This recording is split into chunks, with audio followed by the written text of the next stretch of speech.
Apocalipsis 21. Dice así, está escribiendo Juan en esa visión del cielo.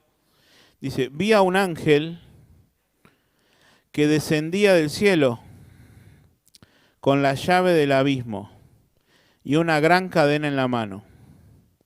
Y prendió al dragón, la serpiente antigua, que es el diablo y Satanás, y lo ató por 1000 años. Y lo arrojó al abismo y lo encerró y puso su sello sobre él para que no engañase más a las naciones hasta que fuesen cumplidos 1000 años. Y después de esto debe ser desatado por un poco de tiempo. Y vi tronos y se sentaron sobre ellos los que recibieron facultad de juzgar. Y vi las almas de los decapitados por causa del testimonio de Jesús y por la palabra de Dios, los que no habían adorado a la bestia, que Adrián nos estuvo hablando de eso, ni a su imagen, y que no recibieron la marca en sus frentes ni en sus manos, y vivieron y reinaron con Cristo 1000 años. Vamos a parar acá y explicar un poco lo que Juan nos trató de decir. Dice, vi a un ángel, en el versículo 1, que descendía del cielo con la llave del abismo y una gran cadena en la mano. La llave del abismo en el cual el diablo sería apresado en momentos más. Y prendió al dragón, o sea, al diablo, la serpiente antigua. Y cuando utiliza este nombre, Juan, de la serpiente antigua, me acordaba y nos remontamos a Génesis 3, que el diablo adoptó o se puso en la serpiente para engañar a Eva. La serpiente antigua, que es el diablo, dice, y lo ató por 1000 años. Va a llegar un momento, y cuando digo esto también, digo, hagamos una pausa porque hay distintas posturas respecto a que el diablo va a ser atado. Lo vamos a ver en un ratito. Pero el diablo dice que será atado por 1000 años. Y lo arrojó al abismo al diablo, y lo encerró y puso su sello sobre él para que no engañase más a las naciones, por lo menos por 1000 años, hasta que fuesen cumplidos 1000 años. Y después de esto debe ser desatado por un poco de tiempo. Y ahí comienza el reinado de Cristo. Y Juan dice que vio tronos y se sentaron sobre ellos los que recibieron facultad de juzgar. Y vi las almas de los decapitados por causa del testimonio de Jesús, todos los que dieron la vida por el Señor, todos los que no adoraron a la bestia, todos los que no se pusieron la marca en sus manos ni en sus frentes. Dice, y vivieron y reinaron con Cristo 1000 años. Cuando dice y vivieron, porque estaba hablando de los que dieron su vida, vivieron es que resucitaron, ¿sí?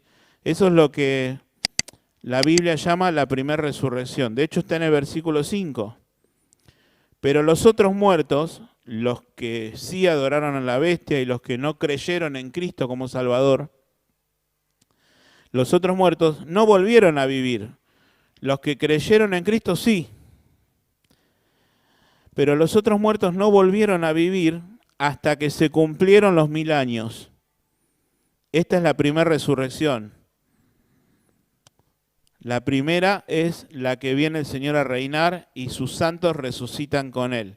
Hay un pasaje que vamos a leer, 1 Tesalonicenses 4, que es muy conocido y también hace referencia a esto. Versículo 6. Bienaventurado y santo el que tiene parte en la primera resurrección. Lo que estamos diciendo. ¿Por qué? Porque creyeron en Cristo, porque han sido resucitados con el Señor. Dice, la muerte segunda no tiene potestad sobre estos, sino que serán sacerdotes de Dios y de Cristo y reinarán con Él 1000 años. Acá Juan, en dos ocasiones, en Juan 1:5 y Juan 5:10, dice, nos has hecho para nuestro Dios reyes y sacerdotes y reinaremos sobre la tierra.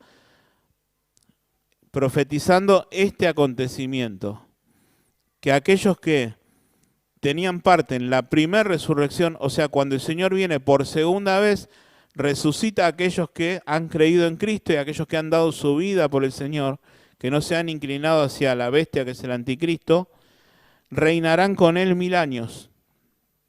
Versículo 7.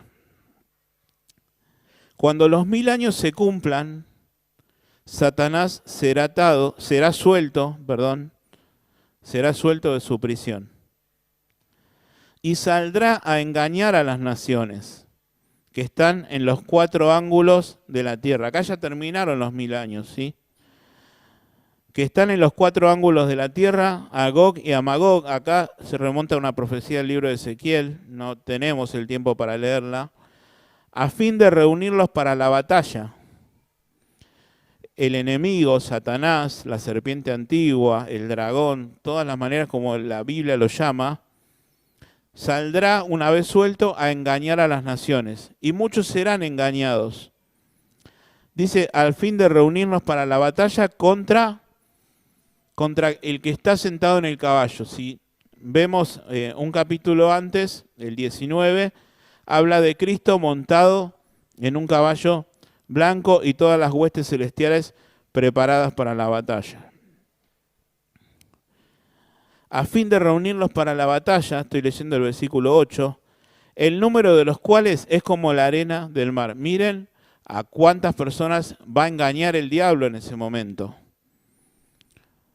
De estar atado 1000 años y de no poder engañar a la gente mientras el Señor reina, va a ser desatado una vez cumplidos los 1000 años y va a engañar a muchos. ¿Cuántos? Tantos como la arena del mar. Vamos entendiendo, ¿no? Versículo 9. Y subieron, estos que han sido engañados y el diablo, subieron sobre la anchura de la tierra y rodearon el campamento de los santos, la ciudad amada. ¿Que cuál es la ciudad amada? Jerusalén. Muy bien. Y de Dios descendió fuego del cielo y los consumió. No hay chance de que le hagan batalla al Cordero de Dios. Y el diablo, que los engañaba, fue lanzado en el lago de fuego y azufre, donde estaban la bestia y el falso profeta. Eso está en el capítulo anterior. El anticristo y el falso profeta. Y serán atormentados día y noche por los siglos de los siglos. A veces quizás no en el ámbito cristiano, pero llevado al humor que a veces vemos en la calle, en la tele o en una historia que se cuenta, se trata al diablo como que él está engañando y hace sufrir a aquellos que van al infierno, como pinchándolos, o hemos visto dibujitos en la infancia, pensando que los que van a sufrir son los que van al infierno, pero el diablo es el que hace sufrir a los demás. Y no es lo que dice la Biblia. La Biblia dice que el diablo y aquellos que serán condenados en el infierno van a sufrir de igual manera. Y el diablo sabe esto, conoce la palabra de Dios más que nosotros y trata de engañar. El engañador, el Señor Jesucristo le decía, el que es homicida desde el principio. Y trata de engañar para que juntamente con él sean condenados y sean arrastrados a la condenación cuantos más él pueda. Entonces, él no es que va a dirigir el infierno y va a hacer sufrir a los que vayan al infierno. Él está condenado igual que los demás. Y es el primero en ser condenado. Y tiene mayor condenación por haber arrastrado a tantos allí al infierno. Pero va a estar este periodo de 1000 años. Y quiero que vayamos buscando también en el libro de Daniel. Primero vamos a tocar todos estos pasajes referidos a esto, que ya lo fuimos tocando, Daniel capítulo 7, ya lo fuimos tocando alrededor de todas estas clases. Daniel 7:13, miraba yo en la visión de la noche, y aquí con las nubes del cielo venía uno como hijo de hombre, el Señor Jesucristo, que vino hasta el anciano de días y le hicieron acercarse delante de él.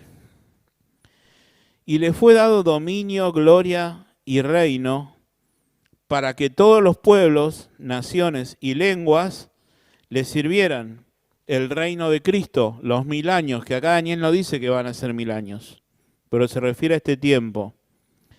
Su dominio es dominio eterno, que nunca pasará, y su reino, uno que no será destruido.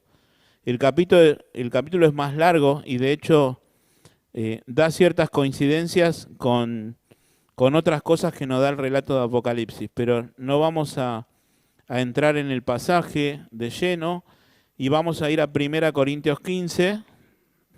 Para entrar en esto que es el milenio, quiero que al menos tengamos conocimiento de todos estos pasajes bíblicos.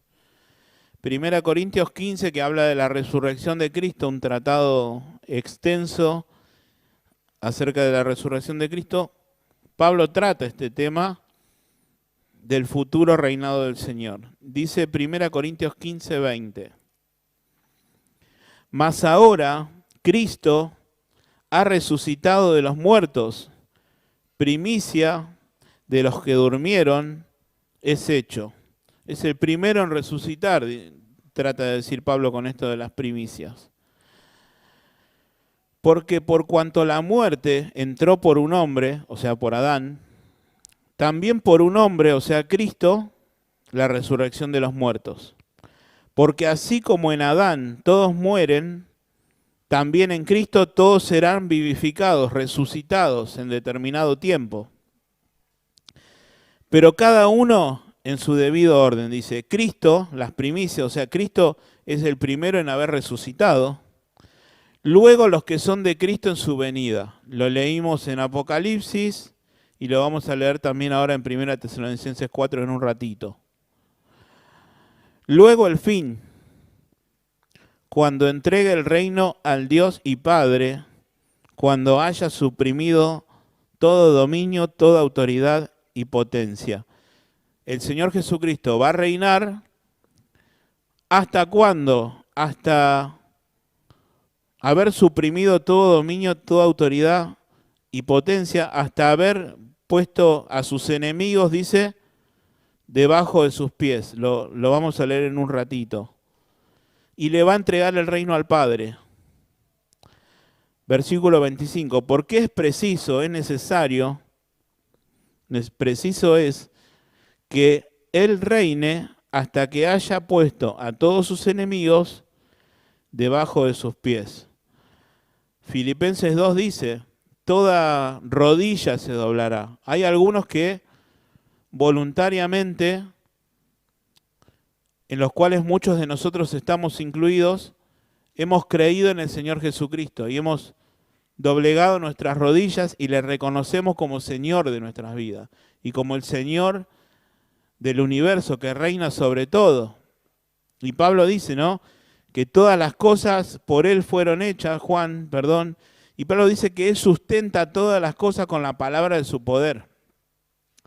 ¿Qué significa? Que el Señor es rey sobre todo, tiene potestad sobre todo, y Él mismo lo dijo, toda potestad me es dada en el cielo y en la tierra. El Señor es rey, algunos ya lo hemos reconocido, pero va a llegar un momento que todo el mundo lo va a reconocer, pero no precisamente para salvación, no precisamente la gente en el milenio va a reconocer el señorío de Cristo y se va a salvar.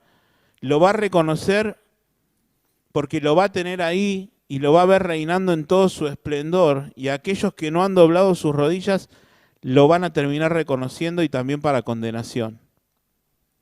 Todo ojo le verá, dice que toda rodilla se doblará ante Él y todos confesarán que Jesús es el Señor. Versículo 26. Y el postrer enemigo que será destruido es la muerte. 27. Porque todas las cosas las sujetó debajo de sus pies. El Padre sujetó todas las cosas debajo de los pies del Hijo Jesucristo. Y cuando dice que todas las cosas han sido sujetadas a Él, claramente se exceptúa aquel que sujetó a Él todas las cosas. Medio un juego de palabras, pero significa Jesucristo tiene toda autoridad sobre todo menos en el Padre.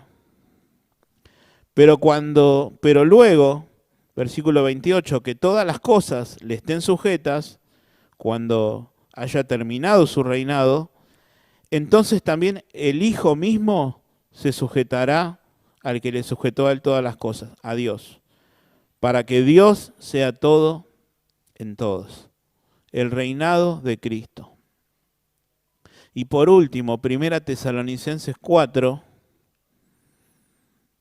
pasaje que ya en estas clases hemos tocado mucho. 1 Tesalonicenses 4.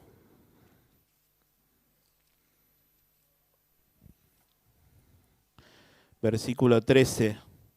Dice así: tampoco queremos, hermanos, que ignoréis acerca de los que duermen, de los que ya han muerto, para que no os entristezcáis como los que no tienen esperanza. Porque si creemos que Jesús murió y resucitó, lo que decía Pablo en el otro, de las primicias, del primero que resucitó, así traerá Dios con Jesús a los que durmieron en él. Por lo cual os decimos esto en palabra del Señor, que nosotros que vivimos, que habremos quedado hasta la venida del Señor, no precederemos a los que durmieron. Ellos vendrán primero, resucitarán primero, porque el Señor mismo, con voz de mando, con voz de arcángel y con trompeta de Dios, descenderá del cielo, y los muertos en Cristo resucitarán primero. Luego nosotros, los que vivimos, los que hayamos quedado, seremos arrebatados juntamente con ellos en las nubes para recibir al Señor en el aire, y así estaremos para siempre con el Señor. Bueno, milenio. Es fácil decir que el milenio se refiere a los 1000 años en los que Cristo va a reinar. Como leímos en Apocalipsis 20, en determinado momento va a ocurrir esto. El Señor va a venir a reinar por 1000 años, el diablo en ese tiempo va a ser atado y el Señor va a reinar con justicia. Y va a ser el reino más perfecto, si se quiere la expresión, no sé si está bien dicho, de que hubo jamás en la tierra. El rey perfecto, el gobierno perfecto. Y dice la palabra de Dios, tanto en el Antiguo como en el Nuevo, que Él regirá con vara de hierro. El reino perfecto del Señor Jesucristo. Pero hay tres líneas escatológicas acerca de lo que significa este milenio. ¿Sí? Vamos a verlo en estos gráficos que he preparado. A ver si se ve bien. Bueno, las posturas son amilenialismo, ahora vamos a explicarlo, postmilenialismo y premilenialismo. De este premilenialismo salen dos líneas que son el premilenialismo histórico y el dispensacional. Parecen palabras muy complicadas y lo son, pero vamos a tratar con la ayuda de Dios de explicarlas. ¿Se ve bien? ¿Se distingue? Ah, bien. Yo lo veo re chiquito ahí. Igual lo tienen en el apunte. Bueno, amilenialista. El prefijo a, como decir ateo, no Dios. A los amilenialistas, a los que adhieren a esta postura, quizás ese título mucho no les gusta, porque pareciera pronunciar que no creen en el milenio. En realidad no es así.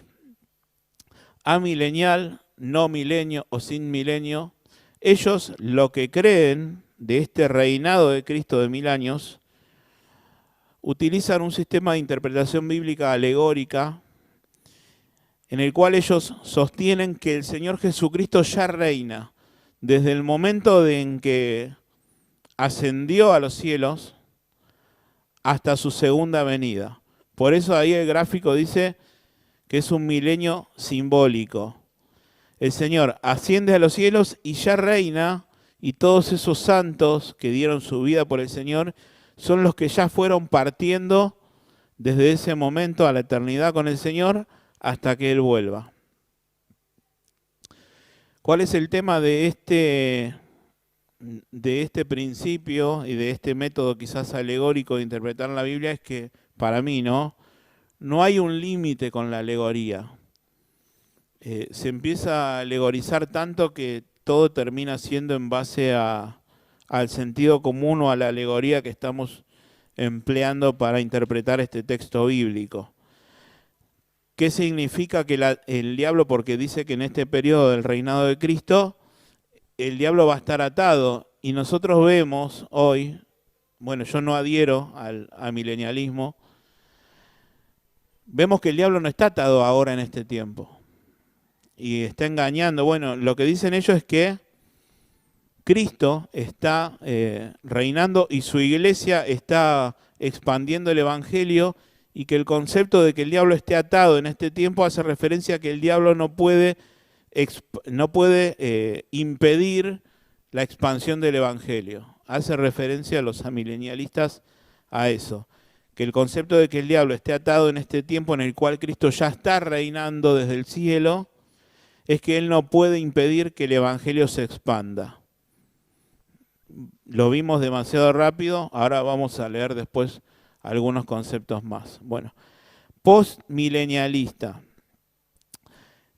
También emplean el método quizás alegórico para interpretar esta porción de las Escrituras.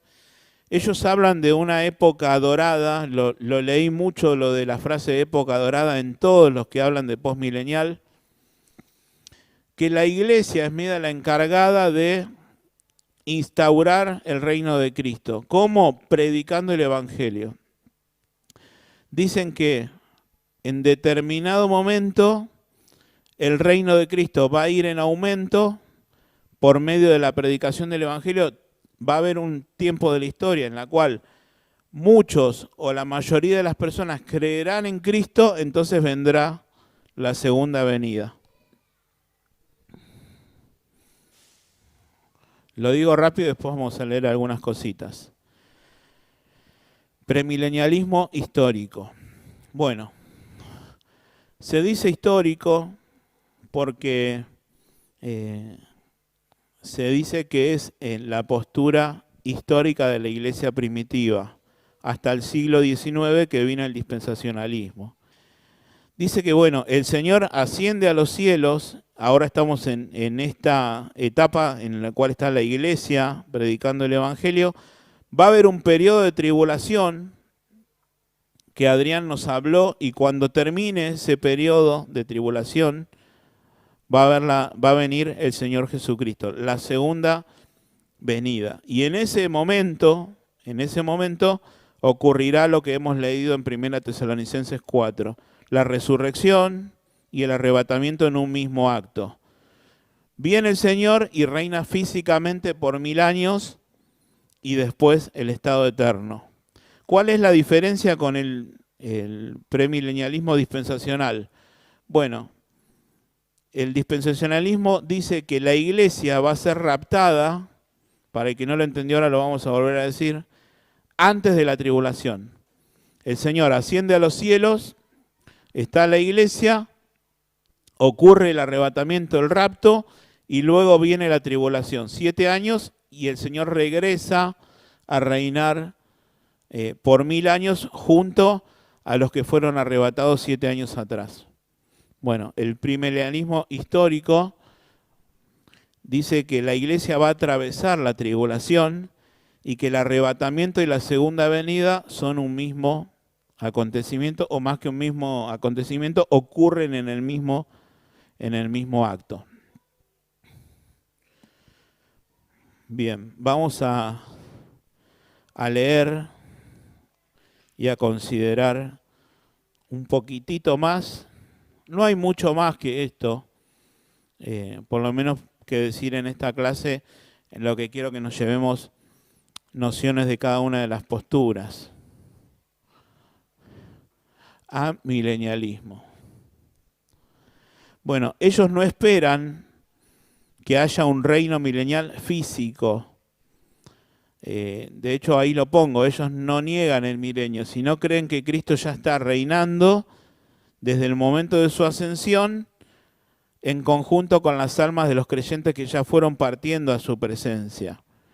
Y como dijimos, ellos entienden que cuando la palabra de Dios habla de que el enemigo, Satanás, la serpiente antigua, es atado durante ese periodo de tiempo, también lo alegorizan y dice que en realidad la atadura del diablo es que no puede impedir que el evangelio sea expandido. Entonces, los amilenialistas creen, sostienen que estamos viviendo actualmente en el reino milenial. Y acá pongo que lo hacen y lo interpretan mediante el sistema de interpretación alegórico. Acá doy algunos pasajes, Salmo 105.8, Primera Crónicas 16.15, alguno que busque 2 Pedro 3.8. No, vamos a leer solamente ese versículo que es muy conocido. Ellos dicen que la expresión 1000 años o 1000 generaciones no se refiere a algo literal, ¿sí? Y lo usan los escritores bíblicos para asentar una verdad bíblica. 2 Pedro 3.8.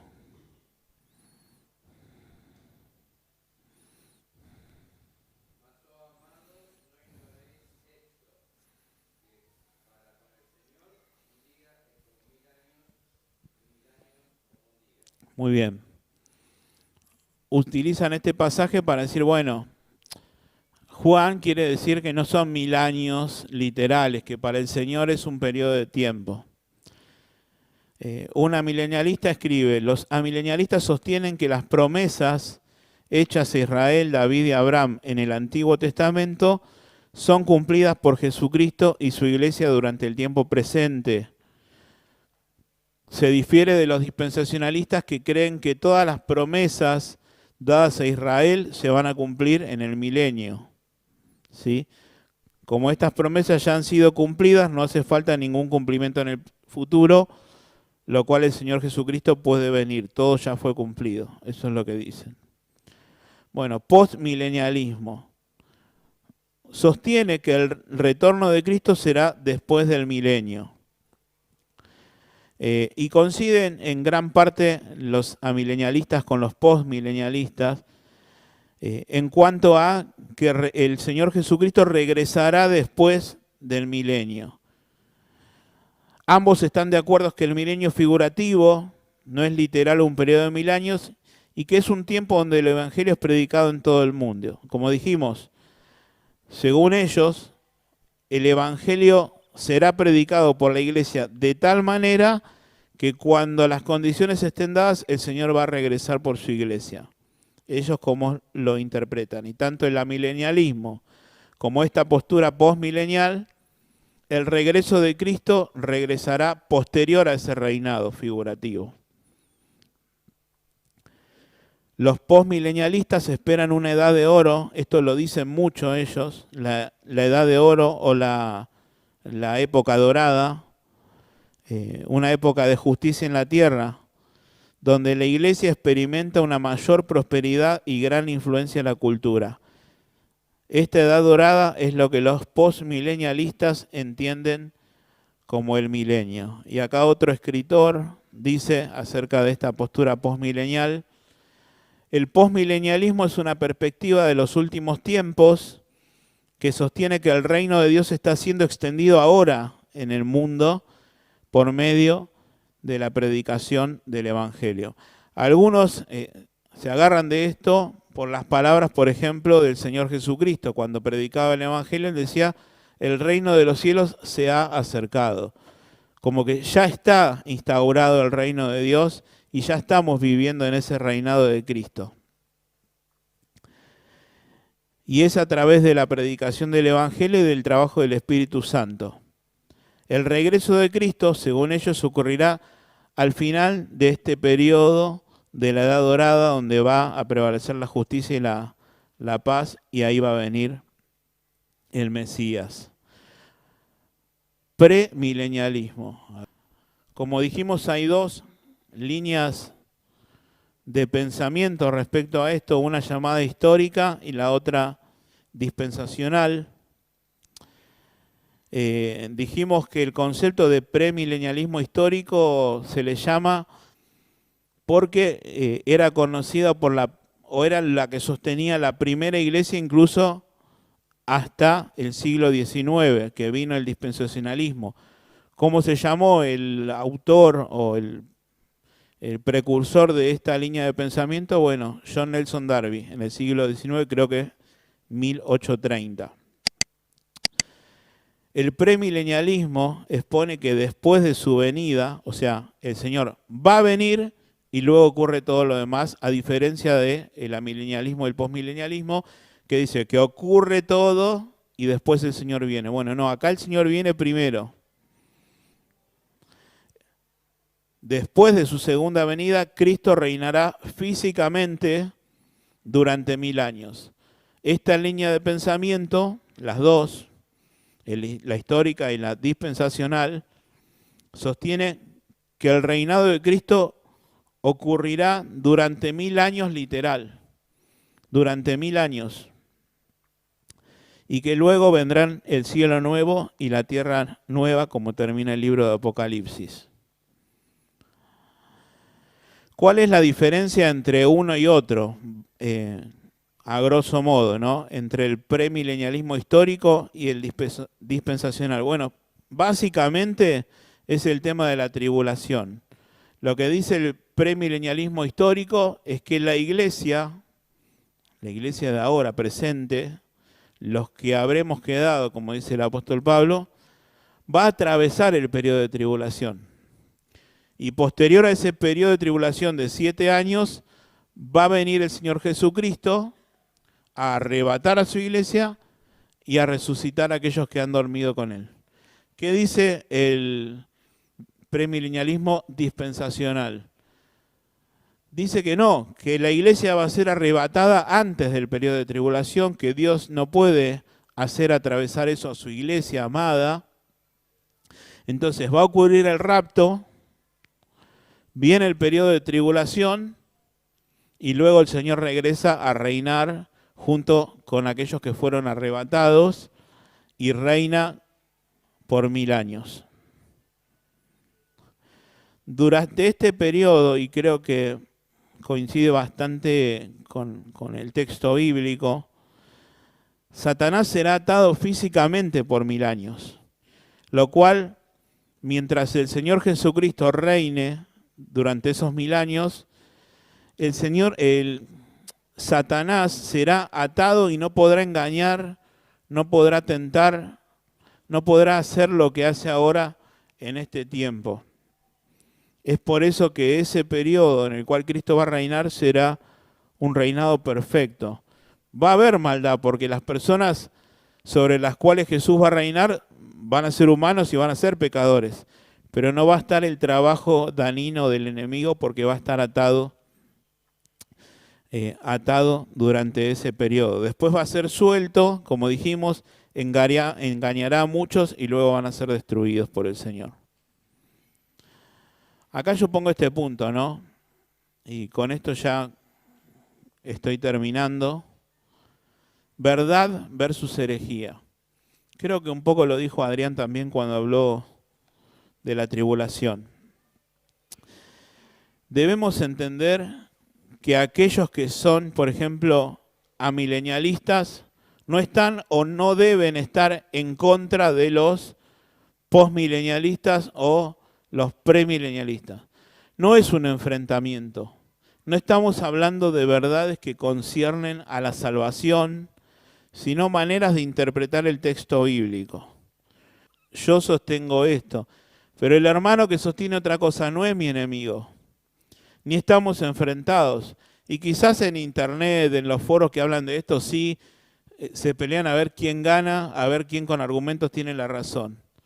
Pero no es de Dios hacer eso, sino que cada pasaje de la Biblia, como pongo acá en el apunte, que trata sobre el regreso de Cristo, tiene un propósito práctico, no para adquirir un conocimiento o una teoría, sino para motivar a nuestra obediencia, para ser fieles a Dios, para vivir a la espera de su pronta venida.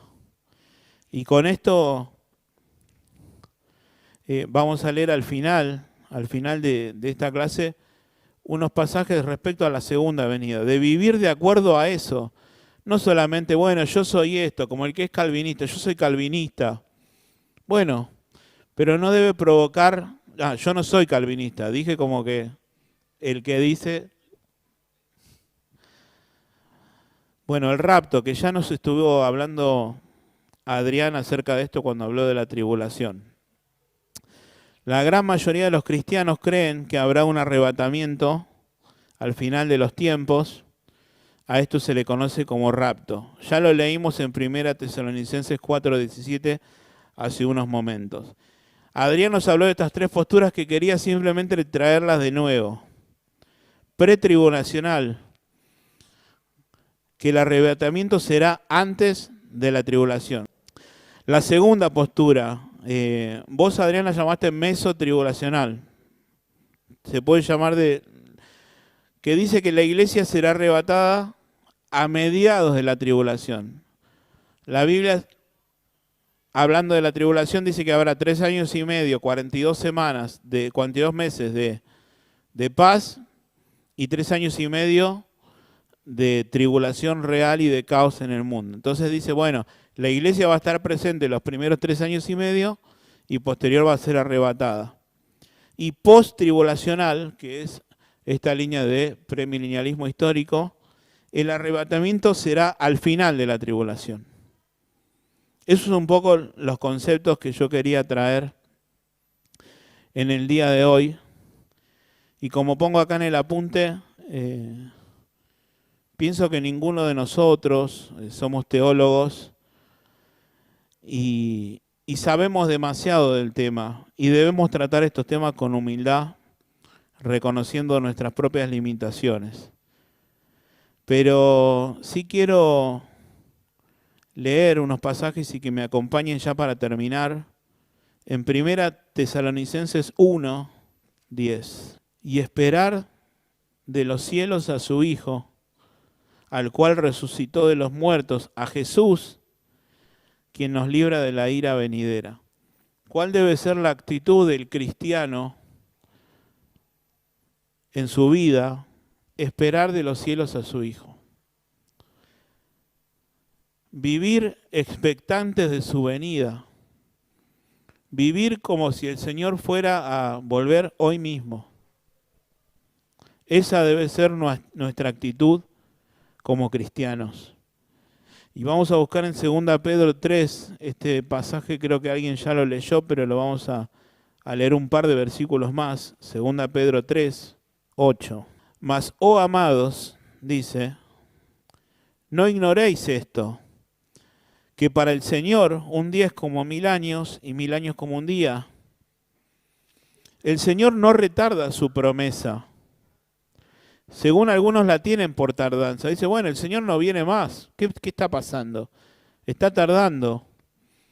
Y Pedro dice, no, el Señor no retarda su promesa, según algunos la tienen por tardanza, sino que es paciente para con nosotros, no queriendo que ninguno perezca, sino que todos procedan al arrepentimiento.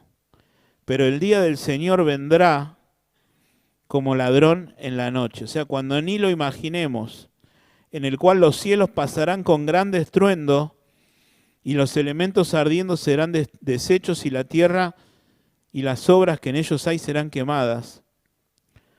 Puesto que todas estas cosas han de ser deshechas, ¿cómo no debéis vosotros andar en santa y piadosa manera de vivir?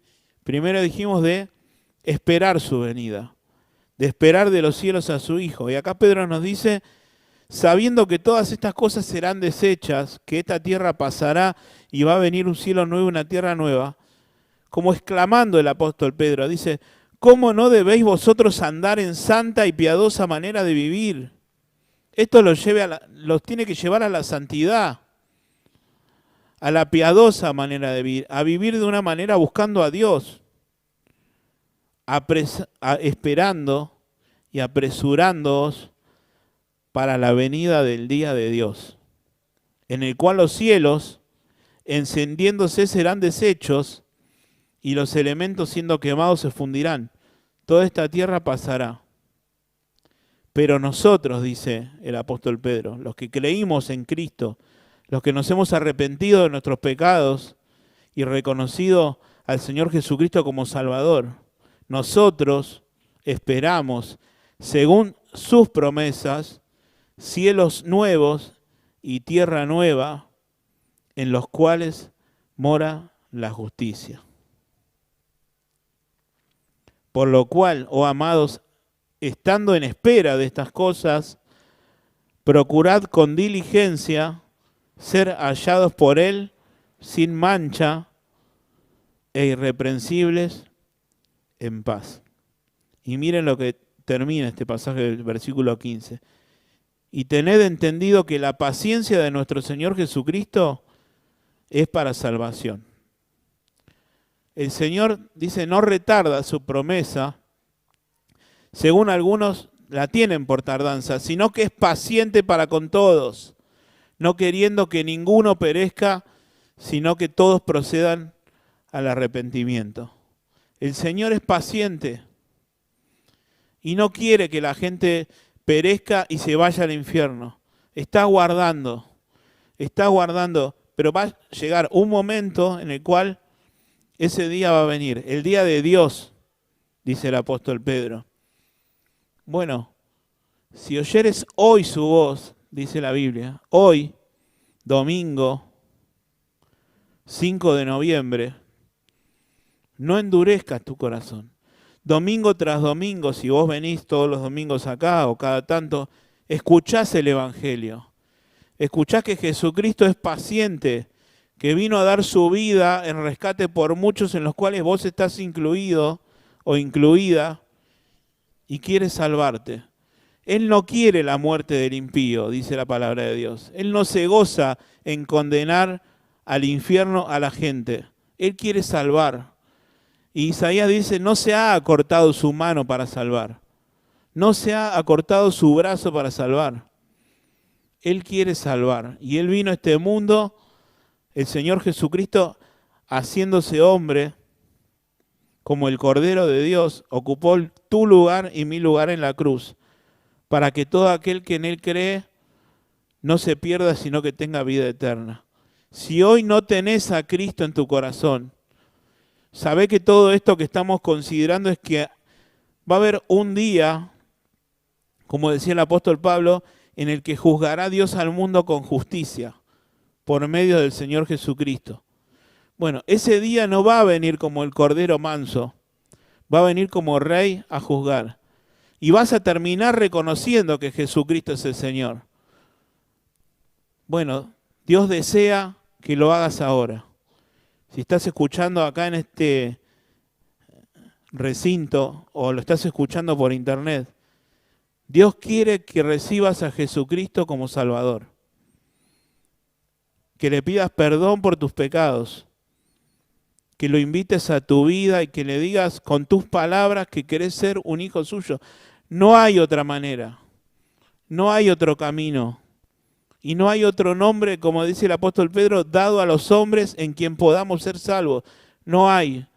No sos salvo ni viniendo a la iglesia, ni conociendo canciones, ni conociendo la Biblia.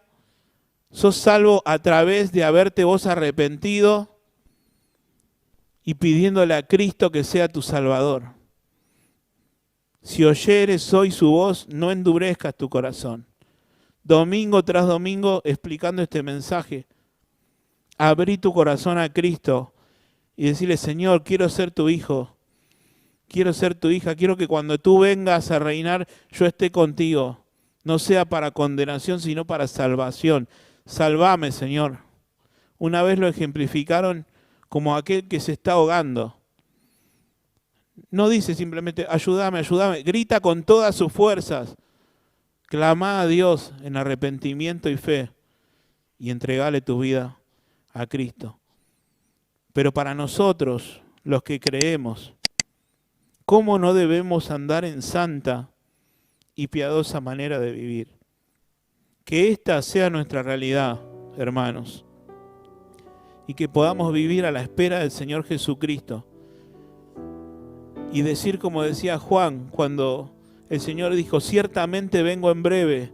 Juan respondió, amén, sí, ven Señor Jesús. A veces le preguntamos a los cristianos, bueno, ¿vos decías que venga hoy el Señor? Bueno, me gustaría hacer tal cosa, tal otra. Y Juan dijo, sí, vení ahora, que sea nuestro deseo de que el Señor venga hoy, como ese himno viejo que cantamos, ¿no? Ojalá fuera hoy. Y ojalá fuera hoy, hermanos, que vivamos expectantes de su venida. Te damos gracias, Señor, en esta hora por tu bendita palabra, porque esto no nos lleva a un conocimiento teórico, sino que nos lleva a la adoración, a saber que un día tú regresarás por aquellos que han creído en ti, aquellos que se han arrepentido. Y deseamos, Señor, si hay alguien aquí o hay alguien escuchando esta palabra, que no es nuestra, es tu bendita palabra, tu palabra de salvación, las buenas nuevas de salvación. Te rogamos por esas personas que aún no han creído, o quizás están convencidos de que son tus hijos por alguna otra razón y no lo son. Obra en sus corazones, Señor, para que puedan creer en el Señor Jesucristo y que podamos vivir a la espera de tu venida y podamos hacerlo en santidad y con vidas que a ti te agradan. En el nombre bendito y precioso del Señor Jesús. Amén.